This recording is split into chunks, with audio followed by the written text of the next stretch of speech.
여러분, 마태복음 강의 90번째 시간입니다. 마태복음 13장 31절에서 33절은 7개의 하나님 나라에 관한, 천국에 관한 비유 가운데 세 번째, 네 번째 비유예요.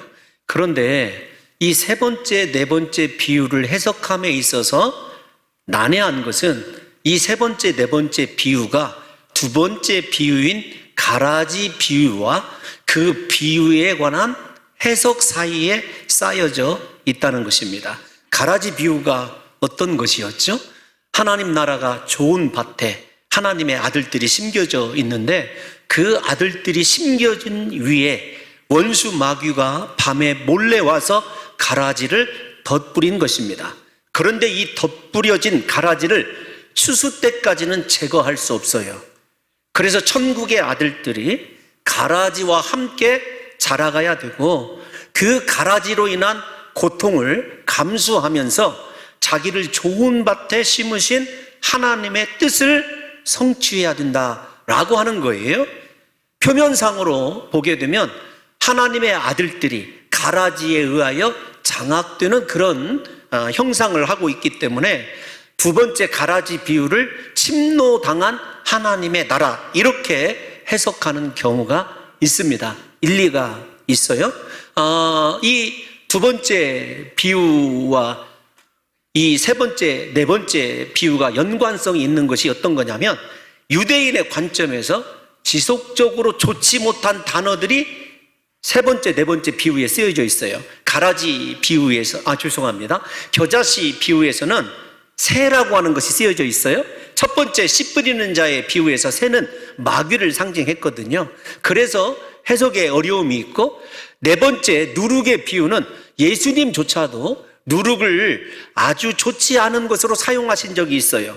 예컨대 너희가 바리새인들의 누룩을 주의하라, 이렇게 말씀하셨을 때 의식하는 신앙, 겉으로는 주여 주여 하는 신앙인데 속에 하나님의 뜻대로 실천하지 못하는 신앙을 주님께서 누룩신앙이다, 이렇게 특정한 적이 있으셨습니다. 그래서 해석학적으로 보면 구조적으로 이 가라지 비유의 겨자씨 비유와 누룩의 비유가 쌓여져 있어서 하나님의 교회가 잘 성장하고 하나님 나라가 성장해 가는 데 있어서 그 결과는 마귀들이 혹은 가라지들이 천국을 침노하여 지배하고 있는 상황, 이렇게 그림적으로 보여질 수 있다는 것입니다. 그런데도 불구하고 저는 그 견해에 대해서 일리가 있다고 생각하지만 또 다른 견해를 가지고 여러분들을 설득하려고 하고 있어요. 어떤 것이냐면, 여러분, 우리가 가라지 비울 때 예수 그리스도께서 가라지가 어떤 특성을 가지고 있는지 그 가라지들의 특성을 주님께서 분명하게 두 가지로 설명해 주셨어요. 가라지의 특성은 어떤 것이냐면 다른 사람을 넘어지게 하는 거예요. 다른 사람의 신앙과 삶에 있어서 걸림돌 되는 것. 두 번째로는 불법을 행하는 것입니다. 여기서 불법을 행한다고 하는 것은 첫 번째 설교인 산상설교에서 불법이 무엇인지를 주님이 우리에게 말씀해 주셨습니다. 너희가 입술로는 주여 주여 하지만은 하나님의 뜻과는 상관이 없다. 그러면서 뭐라고 말씀하셨죠? 아버지의 나라는 주여 주여 하는 자가 들어가는 것이 아니라 하늘에 계신데 아버지의 뜻대로 행하는 자가 들어간다, 이렇게 이야기를 하면서 아무리 선지자 노릇을 하고 귀신을 내어 쫓아도 예수님의 가르침대로 그 속에 하나님의 뜻을 행하는 말씀대로 살아나는 능력이 없으면 불법을 행하는 자예요. 이거 사실은 우리 한국 교회 크리스찬들에게 많이 해당할 수 있는 경고의 메시지라고 생각하셔야 됩니다. 우리가 예배도 잘 드리고 남들 못지않은 신앙적인 체험도 하고 신비한 은사도 가지고 있습니다. 그런데 과연 말씀대로 살아가느냐, 하나님 제일주의 신앙생활을 하고 있느냐라고 하는 것은 우리에게 별개의 문제처럼 다가와 있어요. 이 시대가 그런 시대입니다. 그럼에도 불구하고 저는 사랑하는 성도 여러분들과 제가 죄와 가라지와 끝까지 피를 흘리는 싸움을 싸워가면서 예수 그리스도께서 특정해 주지 않은 하늘에서 해같이 빛날 의인의 삶을 살아야 된다고 생각하고 있어요. 그런데 예수님께서 가라지의 특성은 얘기를 해주시고 하나님 나라에서 해같이 빛날 의인의 삶이 어떤 것인지를 말씀해 주지 않았어요. 그리고 곧바로 이 겨자씨 비유와 누룩의 비유를 말씀해 주셨어요. 제가 생각하는 것은 어떤 것이냐면 이 겨자씨 비유와 누룩의 비유가 하늘에서 의인으로서 해같이 빛날 사람들을 주님께서 비유적으로 암시해 주셨다라고 생각이 들어지는 것입니다. 왜 그런가 하면 겨자씨 비유는 자라난다는 것 아니겠습니까? 그래서 하나님 나라의 씨, 복음의 씨가 있는 사람은 반드시 성장하게 되어 있다는 것입니다. 두 번째, 이 겨자씨 비유에 이어서 누룩의 비유도 확산, 자라나는 것을 이야기합니다. 크기가 커지는 것을. 그런데 그 누룩에 의해서 밀가루 반죽이, 가루, 서말 반죽이 변화되는 것을 생각해 보십시오. 예수 믿는 사람이 외적으로도 성장을 해야 되지만 내적인 성숙을 통해서 자기와 마땅한 모든 사람들을 변화시켜 나가는 과정을 한번 생각해 보세요. 그래서 오늘 제목이 하나님 나라의 법칙, 성장과 성숙입니다. 이 세 번째, 네 번째 비유의 특징은 어떤 것이냐면 내 속에 하나님의 말씀이 진실로 존재한다면 우리의 믿음이 장성해야 돼요. 두 번째로는 나만 장성하는 것이 아닙니다.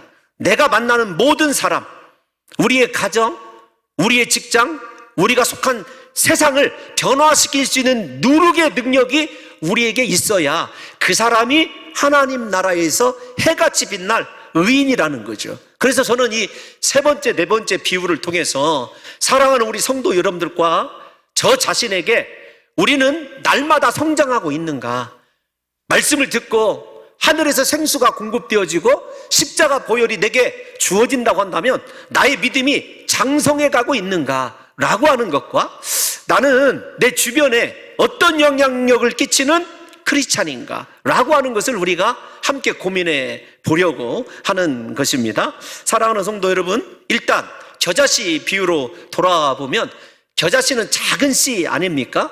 유대 사유에서 관습적으로 작다라고 하는 이 비유를 쓸 때 어김없이 등장하는 씨가 겨자씨예요. 예수님께서도 제자들에게 작은 믿음, 최소한의 믿음을 요구하셨을 때 너희 믿음이 겨자씨 하나만큼만 있으면 이 산더러 명하여 저 바다로 들어가라 할지라도 그렇게 되리라. 주님이 제자들에게 믿음의 한계를 얘기할 때 가장 작은 단위인 이 겨자씨를 인용한 적이 있어요. 그래서 겨자씨를 딱 들으면 유대인들은 그거 가장 작은 씨 이렇게 생각할 수 있습니다. 작은 것 이렇게 생각할 수 있어요.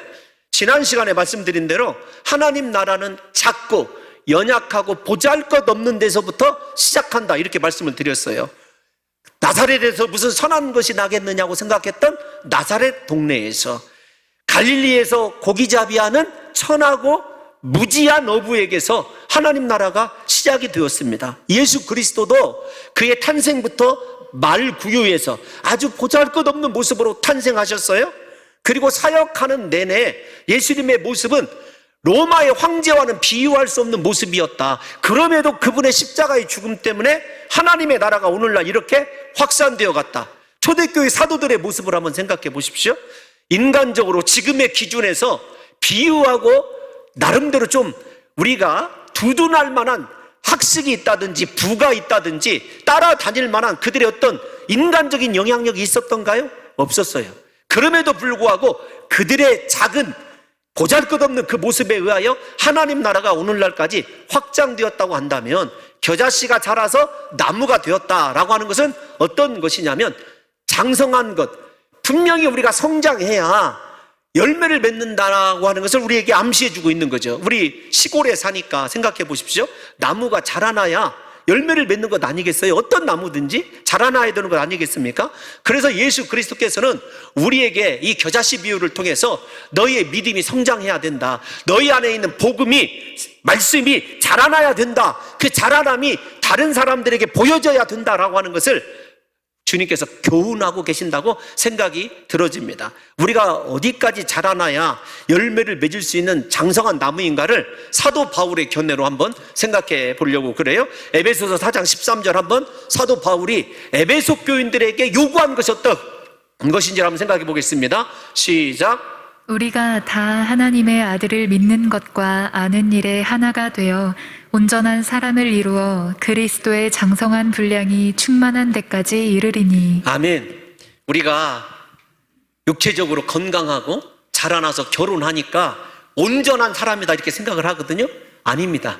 성경이 이야기하는 온전한 사람의 기준이 있어요.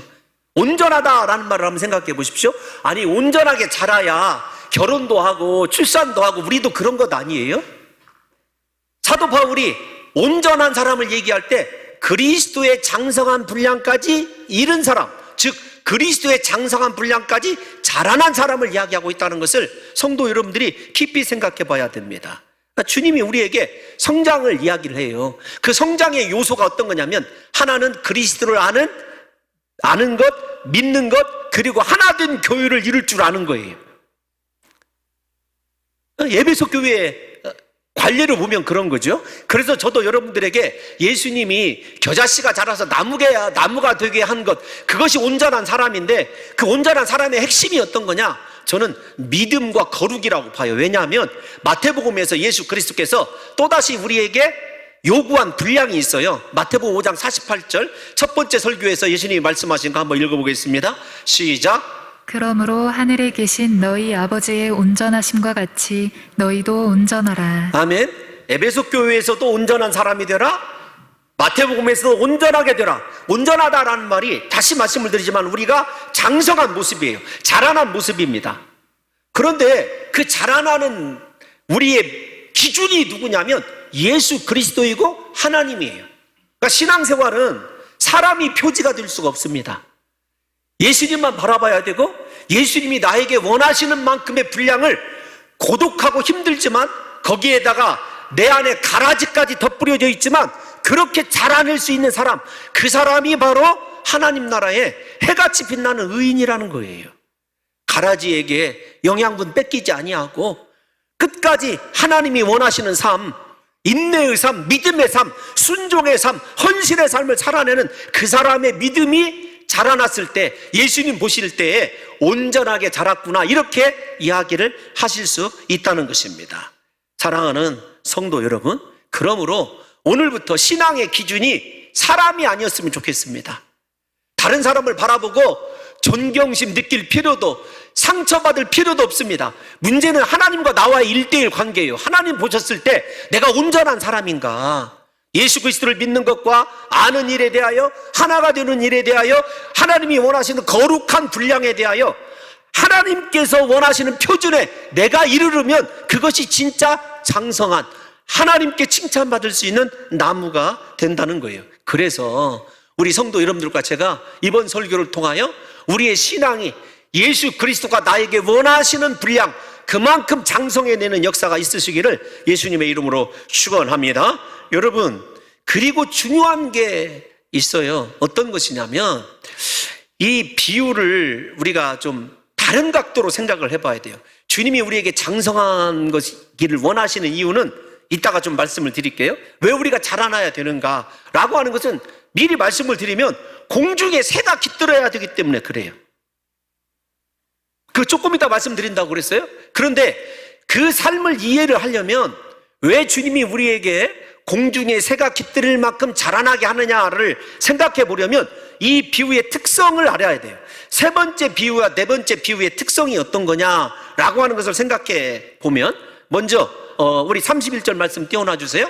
31절에 보면 천국은 마치 사람이 자기 밭에 갖다 심은 이란 말이에요. 겨자씨는 원래 밭에다 갖다 심는 식물이 아닙니다. 길거리에서 자라는 식물이고 들에서 자라는 야생 식물이에요. 그러니까 그 당시에 사고로 따지면 멀쩡한 농부가 자기 집에 포도나무 한 그루, 올리브나무 한 그루를 심어도, 감람나무 한 그루를 심어도 모자란 판에 아무 데서나 자라는 들풀인 겨자씨를 자기 밭에다 갖다 심었다. 이게 이 비유의 특징입니다. 무엇보다도 그 밭에다가 갖다라고 하는 말이 중요해요. 그러니까 이 갖다라는 말은 그냥 단순히 가져다라는 말이 아닙니다. 선택을 이야기하는 거예요. 특별한 특정을 이야기하는 것입니다. 우리 이 비유들을 자세히 살펴볼게요. 31절에 자기 밭에 갖다 여러분 기억해 두세요. 33절로 갑니다. 33절 시작. 또 비유로 말씀하시되 천국은 마치 여자가 가루 서말 속에 갖다 넣어 됐어요. 가루 서말 속에, 다시 거기만 한번 읽습니다. 시작. 가루 서말 속에 갖다. 세상에 많은 누룩이 있습니다. 그런데 그 누룩을, 선택받은 누룩임을 이야기하는 게 어떤 것이냐면, 가루 서말은 일반적으로 한 가정에서 한 끼 식사를, 가루 서말을 가져다가 하는 집이 없죠. 결혼식 때 일반적으로 약 150명분의 식사를 준비할 때 사용하는 것이 가루 서말이래요. 배경사를 읽어보면 세상에 많은 누룩이 있지만 일생일대에 있어서 가장 중요한 결혼잔치, 요한복음을 읽어봐도 그랬고, 예수님의 종말을 나타내는 것이 혼인잔치 아닙니까? 그 혼인잔치, 결혼식에 쓰일 떡을 위하여 누룩이 사용됐다. 많은 누룩이 사용되는 것 아니죠. 소수의, 많은 세상에 누룩이 있지만 소수의 누룩이 사용되는 거 우리가 잘 알고 있지 않습니까? 누룩은 조금만 넣어도 팽창하는 거잖아요. 그러니까 이 여자에게 선택받은 누룩, 결혼식을 위해서 선택받은 누룩, 그 가져다라는 말, 갖다라는 말입니다. 그리고 자기 밭에다가 들에 심어야, 죄송한 표현 한번 쓰겠습니다, 내박쳐 두어야 돼 마땅할 그 씨를 자기 밭에다 정성스럽게 갖다 심은 농부의 비유를 통해서 우리는 선택이 얼마나 중요한 하나님의 은혜인지를 생각해 봐야 돼요. 갖다 심은 겨자씨가 갖다가 가루 속에 넣은 누룩이 누구냐면 바로 우리예요. 인간적으로 보면 보잘것없고 나약하고 하나님께 버림받아 마땅한 죄인임에도 불구하고 주님은 그렇게 하지 않으셨어요. 우리를 버려두지 않으셨습니다. 그분의 천국 밭에다 갖다 심으셨고, 그분의 거룩한 결혼잔치를 위해서 선택받은 누룩이 내가 그렇게 선택되어서 하나님의 특별한 목적을 가지고 살아가게 되었다는 것을 이 비유가 배경적으로 우리에게 보여주고 있다는 것입니다. 사랑하는 성도 여러분들이요, 주님께서 나는 알 수 없지만, 아직까지 알지 못하지만 나를 향한 특별한 목적이 있어서, 아니 목적이라는 말이 여러분 거부감이 느껴지신다면 기대가 있어서 우리를 이렇게 천국밭에 옮겨다 심은 것 아니겠습니까? 저와 여러분들이 이렇게 예배하고 주님을 찬양하고 주를 위해서 헌신할 수 있게 된 것, 우리의 힘이 아닙니다. 그분의 은혜입니다. 천국의 시작이 우리의 자격과 공로가 아니라 그분의 은혜라는 것, 나의 구원의 시작이 내 공로나 자격이 아니라 그분의 십자가 은혜라는 사실이 믿어지게 될 때 우리가 자라나는데 최선을 다할 것이고, 다시요, 가라지가 내게 뿌려져 있어서 힘들고 고통스러운 순간이 있어도 하나님이 원하시는 그곳에서 하나님이 원하시는 장성함을 보여야 되는 것이고, 나를 통해서 주변이 변화되는 누룩의 역사가 일어나야 되는 것 아니겠느냐고요. 그러므로 사랑하는 성도 여러분, 겨자씨의 입장이나 누룩의 입장에서 보면 이들에게는요 전혀 상상하지 못할 일이 일어난 것 아니겠습니까? 이것이 천국 백성들에게 임한 하나님의 은혜입니다. 다시 말씀을 드리면 버림받아 마땅한 우리들을 주님께서 아무 공로 없이 선택해 주셨어요. 그리고 우리를 향하여 주님이 지금 기대하고 있습니다. 네가 장성하면 내 나라를 위해서 쓰임받을 것이다. 네가 말씀의 능력이 있으면 너로 말미암아 온 세상이 변화될 것이다. 이것이 주님의 목적, 기대 아니겠습니까? 이런 목적을 달성하는 사람이 하늘에서 해같이 빛나는 의인일 것이라고 하는 것이 저의 주장이죠. 사랑하는 성도 여러분, 우리가 얼마나 보잘것없는 인생이었는데 하나님의 은혜로 구원받았다라고 하는 것을 성경을 찾아보면 더 실감날 수 있어요. 우리 에베소서 2장 8절 한번 읽어보겠습니다. 시작. 너희는 그 은혜에 의하여 믿음으로 말미암아 구원을 받았으니 이것은 너희에게서 난 것이 아니요 하나님의 선물이라. 아멘. 우리에게서 난 것이 아닙니다. 하나님의 선물이고 하나님의 은혜 아닙니까? 그래서 사도 바울이 틈만 나면 고백하는 것이 어떤 것입니까? 나의 나된 것은 다 하나님의 은혜라. 할렐루야. 사랑하는 성도 여러분들과 제가 존재하는 것, 예배자가 되는 것, 하나님의 기대를 가지고 살아가는 것, 비록 내 겉모습이 연약하고 작고 보잘것없어도 내 속에 말씀의 능력이면은요 하나님이 기대하시는 그 인생을 저와 여러분들이 이루어드릴 수 있는 놀라운 역사가 우리 안에 이미 시작된 줄로 믿습니다. 여러분 한 곳만 더 읽어볼게요. 로마서 3장 24절 한번 읽어보겠습니다. 시작. 그리스도 예수 안에 있는 속량으로 말미암아 하나님의 은혜로 값없이 의롭다 하심을 얻은 자 되었느니라. 아멘. 우리가 의롭게 된 거예요? 하나님의 은혜로 값없이 된 거예요. 예수님은 아무 값없이 우리를 위하여 십자가에 못 박혀 죽으셨습니다. 나를 새롭게 하셨습니다. 나를 그분의 나라에 세워두셨어요. 그 나에 대한 정체성을 바로 깨닫는 것이 하나님 나라 의인으로 살아가는 첫걸음임을 저와 여러분들이 잊어서는 안 됩니다.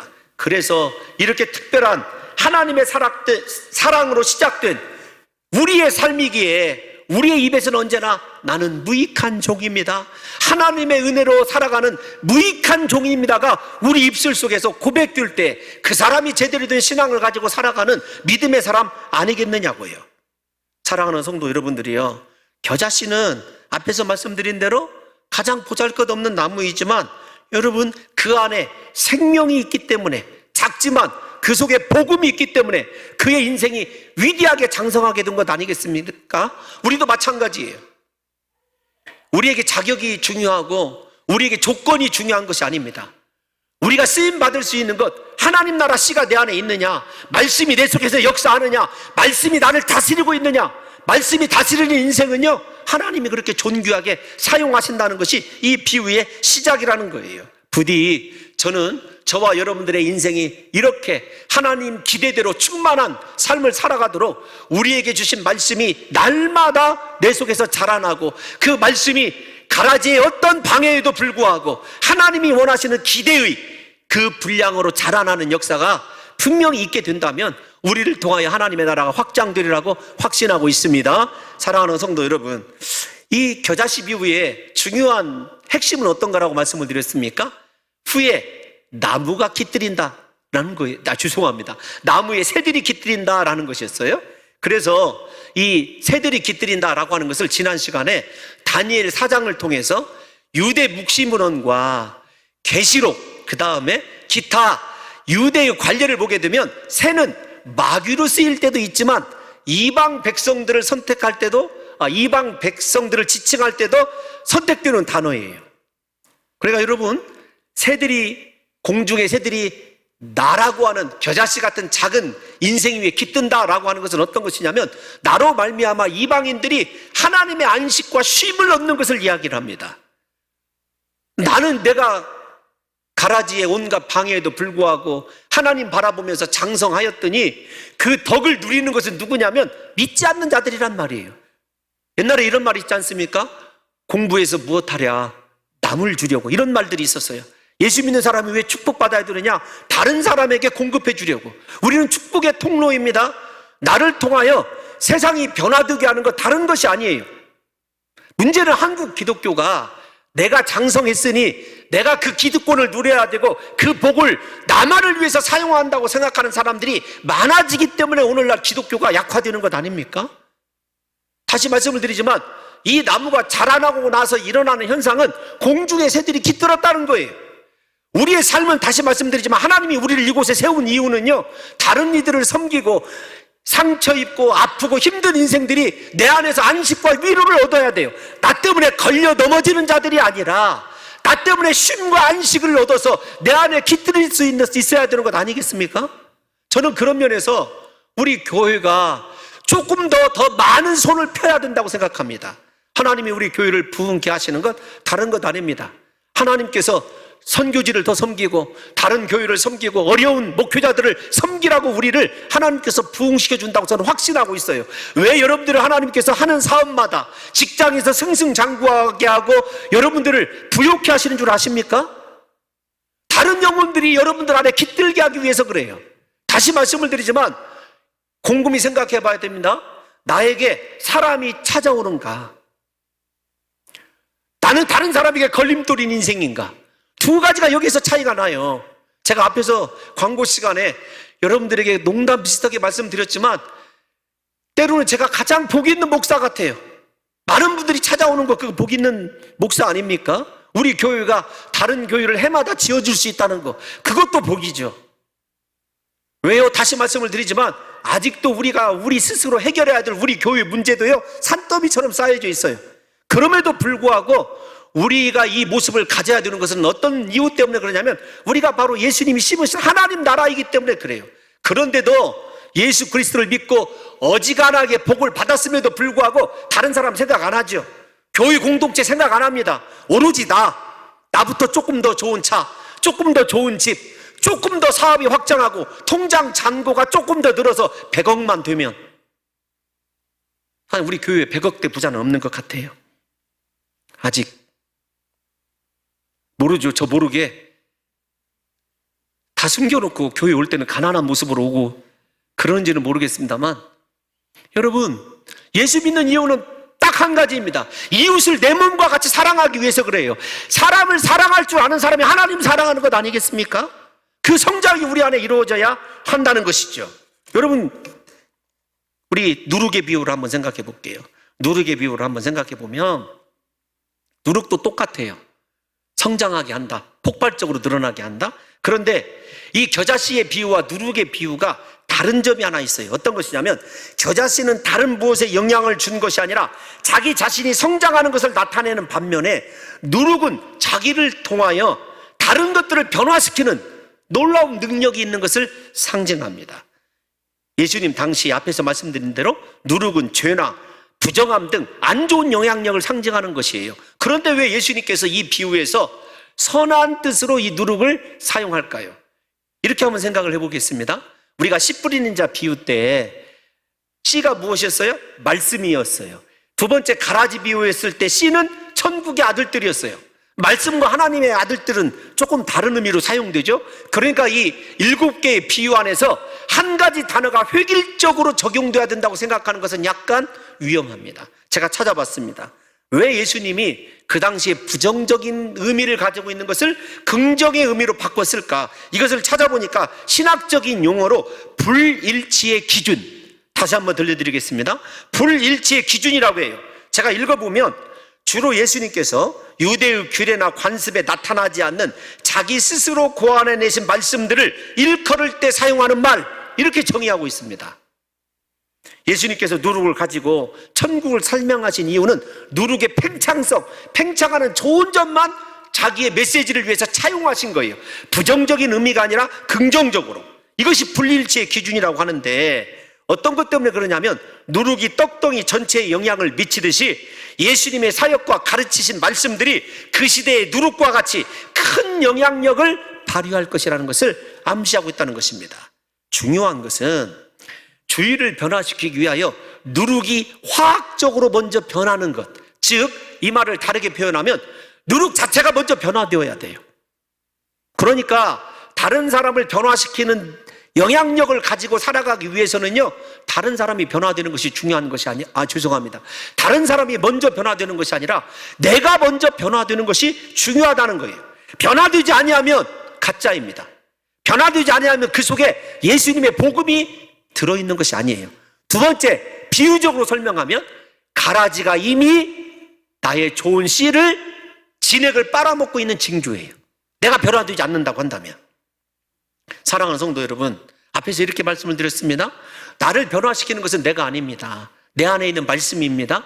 내가 아무리 조건이 부족하고 보잘것없어도 내 안에 하나님의 말씀만 있으면 폭발적인 역사가 일어난다. 우리도 마찬가지예요.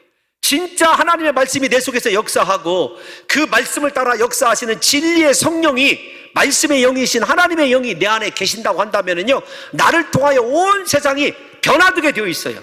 오늘 새벽에 우리가 지금 새벽에 창세기 다시 강의하고 있거든요. 아니, 우리 큐티책이 그렇게 나가고 있어요. 요셉을 이야기했을 때 요셉이 꿈을 해석해 줄 때 이런 이야기를 합니다. 어떤 이야기를 하냐면 하나님께서 바로에게 편안한 일을 보이실 것입니다. 좋은 일을 나타내실 것입니다. 이런 이야기들을 하거든요. 원문에 의하면. 그런데 그 편안한 일, 좋은 일, 그것이 무엇이냐면 샬롬이에요. 샬롬, 평강입니다. 요셉 한 사람이 불안과 공포에 떨고 있는 바로와 애굽 전체를 하나님의 샬롬으로 다스리고 있는 것을 성경이 보여주고 있어요. 무슨 말을 여러분들이 드리고 싶냐면 내 안에 말씀이 떨어져 있으면은요, 어두움이 나에게서부터 시작돼서 온 세상의 어두움이 물러가게 되어 있습니다. 고통이 떠나가게 되어 있고 저주가 생명으로, 축복으로 바뀌게 되어 있는 것이죠. 그것이 내 안에 있는 말씀을 통해서 하나님께서 펼치시는 역사예요. 우리는 그저 도구일 뿐입니다. 그러므로 내 안에 하나님의 말씀이 잘 자라나도록 내가 날마다 깨어서 기도하고 하나님의 말씀 사모하고 성령에 이끌려 살아가야 하나님이 나를 주장하는 것 아니겠습니까?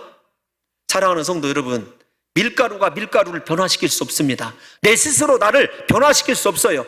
말씀이라고 하는 복음이, 생명의 씨가, 천국의 씨가 내게 떨어졌을 때 비로소 내게 변화의 역사가 일어나는 것 아니겠습니까? 그 말씀이 무엇이라고 그랬어요? 천국이 무엇이라고 그랬습니까? 예수 그리스도라고 그랬어요. 예수 그리스도가 내 안에 들어오시면 어떻게 내가 변화가 안 되느냐고요. 예수 믿으면서도 성품이 변화되지 않는 것, 여러분 저 자신에게 이야기하는 겁니다. 아직도 세상 것 사랑하고 있고 신앙의 기준이 아직도 내 마음대로라고 한다면 그 사람에게 어떻게 예수님이 원하시는 누룩의 비유가 타당하겠느냐고요. 우리 고린도후서 5장 17절 한번 읽어볼까요? 시작. 그런즉 누구든지 그리스도 안에 있으면 새로운 피조물이라.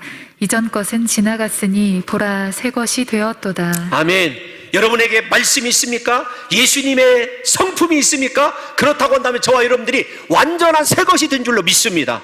옛사람이 죽어진 줄 믿습니다. 나와 옛사람이 십자가에 못 박혀 죽은 줄로 믿습니다. 여러분 이것이 우리가 이야기하는 누룩의 선한 영향력이에요. 사랑하는 성도 여러분, 예수 믿으면 옛사람은 죽고 내 안에 예수님의 성품이 새롭게 시작되는 거예요. 예수 그리스도를 믿게 되면 우리의 성품과 인격이 예수 닮게 되어 있어요. 죄악으로 얼룩져 생성된 악을 사랑하고 죄를 기뻐하는 사탄에 붙잡힌 성품들이 변화하게 되어 있다는 거예요. 사납고 폭력적이고 악을 좋아하고 죄를 기뻐하던 것에서 우리가 십자가를 사랑하고 희생을 사랑하고 다른 사람에게 손을 먼저 내밀고 다른 사람을 섬기는 것을 사랑하게 되어 있다는 거죠. 사랑하는 성도 여러분, 그리고 이 변화는 우리 안에만 머물러 있지 않아요. 예수님께서 말씀하신 대로 우리가 소금과 빛이 되어서 세상을 변화시키기 시작합니다. 하나님의 백성들은 비록 소수이고 연약한 존재라 할지라도 그 안에 있는 생명의 말씀 때문에 주위를 변화시키기 시작하는 거죠. 그런데 오늘날 이 시대의 한국 교회와 그리스도인들에게 진정한 변화, 이런 변화의 역사가 일어나고 있는지 의문 아닙니까? 그 모든 책임이 누구에게 있냐면 일부 때도 솔직히 말씀드렸어요. 목회자에게 있어요. 목사에게 있습니다. 변화되지 않는 목사. 제가 설교를 준비하면서 여러분 그 제임스 스튜어트라고 하는 분이 있습니다. 그분의 글을 인용한 그 목사님의 설교를 읽어본 적이 있거든요. 옥스포드 대학교에 영국에서 있었던 일이에요. 이 한 여인이 있었어요. 비록 26살에 죽은 여인입니다. 근데 그 여인의 이름을 남겨놓지 않았어요. 실화인데. 근데 그 여인이 지나가면 음담패설하던 대학생들의 입이 싹 닫아지고 술을 즐기던 학생들이 그 자리에서 일어나서 술병을 가지고 달아난대요. 왜냐하면 그녀의 영성 때문에 얼마나 기도를 많이 하는지 그녀가 지나가기만 해도요 모든 사람들이 거룩한 빛을 봤다고 그래요. 그게 그 목사님의 책에 기록되어 있으니까. 그녀가 26살 짧은 인생을 살다가 죽었는데 그녀의 수첩에 남겨져 있는 것은요 400명의 선교사를 위한 기도 제목밖에 남겨져 있지 않았대요. 얼마나 기도를 많이 했는지. 여러분 이 글을 읽으면서 부끄러웠어요. 어떤 거냐면 많은 사람들이 제가 봉동중앙교회 목사인 건 알죠. 그런데 저 때문에 하나님의 영광 앞에 두려워 떠는 사람이 있어야 제대로 된 것 아니겠습니까? 사랑하는 성도 여러분들은 어떻습니까? 여러분들의 믿음이 그토록 진짜이고 여러분들이 그토록 믿음 안에서 인정받는 하나님의 온전한 사람이라고 한다면 여러분들 때문에 누구를 변화시켜 본 적이 있느냐고요. 변화되지 않는 남편이 문제가 아니라 신앙생활 하면서도 아직도 세상과 세속 그리고 그리스도의 십자가 양다리 걸치고 있는 내가 문제예요. 아직도 세상 거 끊어버리지 못하고 죄를 버려버리지 못하고 세상만 사랑하면서 입으로는 주여 주여 하고 가장 거룩한 성도이처럼 살아가는 우리의 의식하는 누룩과 같은 신앙 때문에 그리스도의 영광이 나타나지 않는 거죠. 예수님은 누룩을 선하게 사용하고 있지 않습니까? 사랑하는 성도 여러분, 예수님은 세상에서 잘 먹고 잘 사는 것을 하나님의 나라라고 말씀하지 않으셨어요? 내가 하나님의 다스림을 받아들이고 말씀대로 순종하면서 예수님의 변화된 모습, 죄송합니다, 예수님 닮은 모습으로 변화된 그 모습을 하나님의 나라라고 했습니다. 천국은 마치 소유가 아닙니다. 권력이 아닙니다. 세상의 성공과 출세가 아니라 나를 통하여 얼마나 선한 영향력이 우리 가정에 일어나고 내 배우자에게 일어나고 자녀들에게 일어나고 내가 속한 세상과 사회 속에서 일어나는가, 이것이 기대하는 누룩의 팽창, 변화됨의 역사 아니겠습니까? 그러므로 지식으로서 말씀을 배우는데 그치는 것이 아니라 우리 안에 있는 말씀이 내 삶의 기준이 되어야 되고, 내 삶이 다른 사람에게 분명히 하나님의 살아계심을 보여줄 수 있는 거룩한 영적인 분별력이 있게 될 때에 우리가 진정한 성숙 누룩의 삶을 살아내는 것 아니겠습니까? 그러므로 말씀에 부딪혀 내가 깨져야 됩니다. 내 자아가 죽어져야 되고 내가 사랑하는 것들이 바뀌어야 됩니다. 내 신앙의 기준이 내가 아니라 하나님이어야 돼. 왜 여러분들 이곳에 하나님께서 보내셨겠느냐고요. 예수님의 피 묻은 십자가 복음 대신에 세상의 것들을 추구하는 사람들이 교회 그룹대 같이 많이 존재한다 할지라도 세상은 변화되지 않습니다. 여러분, 우리 교회가 10,000명을 모인다고 합시다. 봉동이 변화될까요? 내가 변화되지 않는 한 이 세상 변화되지 않아요. 10,000명 이상 모이는 교회가 서울에 얼마나 많이 있습니까? 그런데도 계속해서 부정부패는 더 많이 일어나고 거짓은 더욱더 심해져 가고 음란한 문화, 여러분 우리나라에 어떤 소망이 있습니까?